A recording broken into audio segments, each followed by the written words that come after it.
Negara di Timur Tengah kutuk Israel, reaksinya mencengangkan.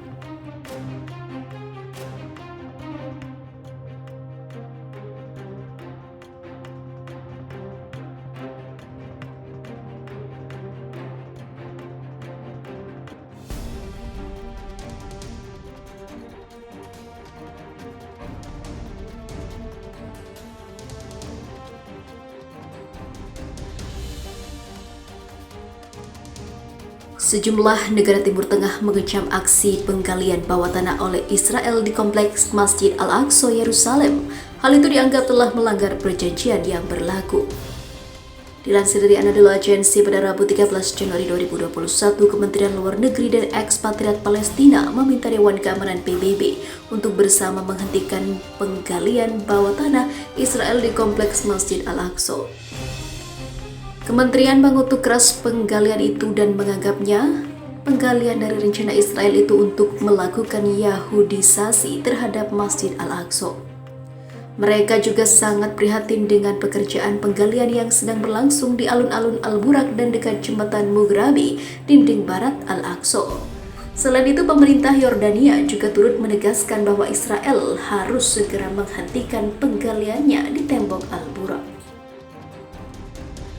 Juru bicara Kementerian Luar Negeri Yordania, Daifallah Al-Fayez, menerangkan bahwa otoritas Israel harus segera menghentikan pekerjaan yang sedang berlangsung di tembok Al-Burak.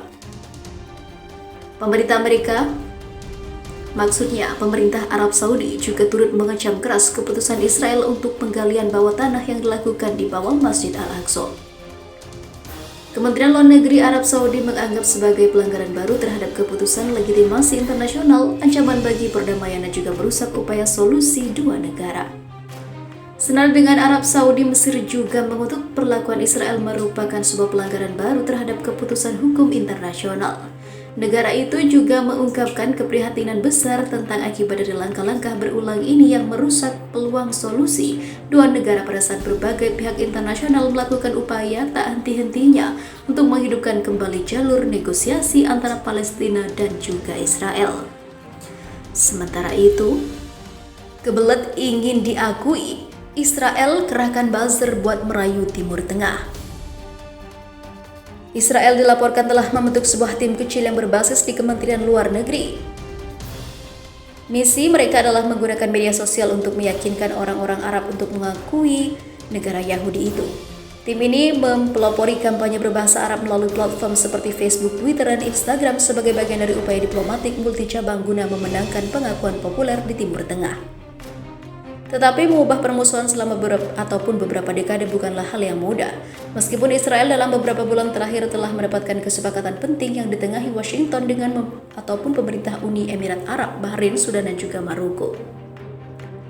Besarnya tugas itu digarisbawahi oleh reaksi online baru-baru ini setelah foto-foto aktor dan rapper Mesir Mohamed Ramadan berpesta dengan selebriti Israel di sebuah bar Dubai muncul di media sosial pada bulan November. Bersama dengan video yang menunjukkan para tamu berpesta dengan lagu Yahudi Havana Gila dimainkan. Di media sosial berbahasa Arab, Israel memposting ulang foto-foto dari akun Facebook dan Twitter utamanya, termasuk salah satu foto Ramadan yang menggantungkan leher ataupun menggantungkan lengan di leher bintang pop Israel Omer Adam dengan teks "Seni selalu menyatukan kita". Ramadan tidak menanggapi permintaan komentar terkait hal itu. Dia mengatakan di media sosial pada saat itu bahwa dia tidak bertanya dari mana asal foto tersebut. "Saya salut kepada saudara-saudara Palestina," tambahnya. Yonatan Gonen yang mengepalai unit media sosial berbahasa Arab mengatakan dalam sebuah wawancara bahwa mereka memposting foto Ramadan dengan selebriti Israel untuk menunjukkan normalisasi antara orang Israel dan Arab. Dia mengakui bahwa kehebohan itu mengecewakan, tetapi mengatakan ada juga respon positif dan butuh waktu. Pikiran orang berubah dari generasi ke generasi. Juru bicara Perdana Menteri Israel Ophir Gendelman mengatakan semakin banyak orang Arab yang memandang Israel sebagai sekutu dan banyak yang secara terbuka menunjukkan dukungan mereka di media sosial. Ketika perdamaian regional berkembang lebih jauh, berbicara dengan tetangga kami dalam bahasa mereka sendiri menjadi lebih penting, kata Gendelman, menambahkan bahwa Israel berencana untuk memperluas jangkauannya dalam bahasa Arab seperti dikutip dari Reuters pada Selasa 12 Januari 2021. Seorang peneliti akademis yang berbasis di London dengan Kewarganegaraan Ganda Bahrain dan Inggris, Dr. Ala Sehabi, mengatakan bahwa sentimen publik di negara-negara Arab tetap pro-Palestina. Tentang kampanye media sosial Israel, dia menambahkan tidak berhasil jika tidak mengubah opini populer. Israel ingin mendapatkan dukungan Arab yang lebih luas untuk kesepakatan baru daripada dengan perjanjian perdamaian formal yang ditandatangani dengan Mesir dan juga Yordania. Masing-masing pada 1979 dan 1994 perjanjian tersebut ditegakkan oleh para pemimpin negara tetapi dianggap kurang antusias oleh banyak orang Mesir dan Yordania. Sebuah laporan bulan Oktober oleh Kementerian Urusan Strategis Israel menemukan bahwa selama Agustus dan September lebih dari 90% komentar media sosial Arab mengenai kesepakatan normalisasi adalah negatif. Israel harus bersiap untuk memulai kampanye online yang berlarut-larut untuk memenangkan hati dan pikiran demi menciptakan hubungan yang lebih kuat dengan Israel.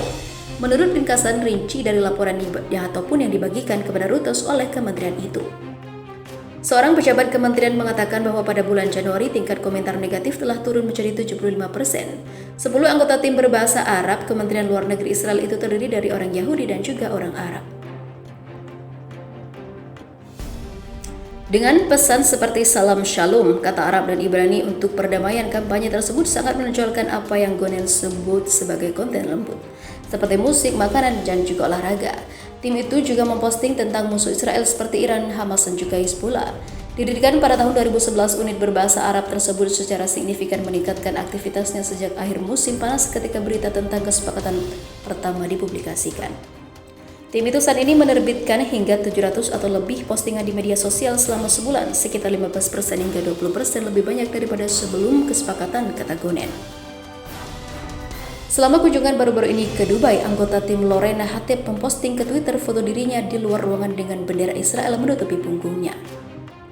Tidak pernah membayangkan bahwa saya akan mengibarkan bendera Israel di negara Arab, katanya dalam postingan tanggal 21 November dalam bahasa Arab dan Inggris. Beberapa hari kemudian, salah satu akun resmi Israel bernama @israel_in_the_gulf dan yang dioperasikan mentweet foto serupa yang dibungkus bendera. Hatib mengatakan kepada Reuters bahwa tanggapan terhadap postingannya sebagian besar positif tetapi beberapa negatif. Gonen mengatakan tujuan dari tim itu adalah untuk menciptakan keterlibatan interaksi dan juga dialog dengan audiens Arab. Dia mengatakan timnya menjangkau 100 juta orang setiap bulan melalui akun media sosial, 2 kali lipat dari tahun lalu. Akun Twitter utamanya yang menggunakan pegangan @israelarabic dan memposting foto Ramadan memiliki lebih dari 425.000 pengikut. Namun negara Yahudi itu masih menghadapi penolakan yang meluas terhadap upaya rekonsiliasi di seluruh wilayah yang menampung lebih dari 400 juta penutur bahasa Arab. Michael Robbins dari Arabarometer, jaringan penelitian non-partisan yang mempelajari sikap di seluruh dunia Arab, mengatakan survei pasca normalisasi oleh kelompoknya di Maroko, Aljazair, Tunisia, Libya, Yordania, dan juga Lebanon menunjukkan bahwa upaya Israel dan juga sekutu regionalnya memiliki sedikit pengaruh pada pandangan warga biasa. Dia mengatakan mereka kekurangan data dari negara-negara Teluk yang tidak mengizinkan mereka untuk mengajukan pertanyaan yang menyebut nama Israel. Tetapi sikap di negara-negara tempat mereka melakukan survei telah sedikit berubah dari tahun-tahun sebelumnya.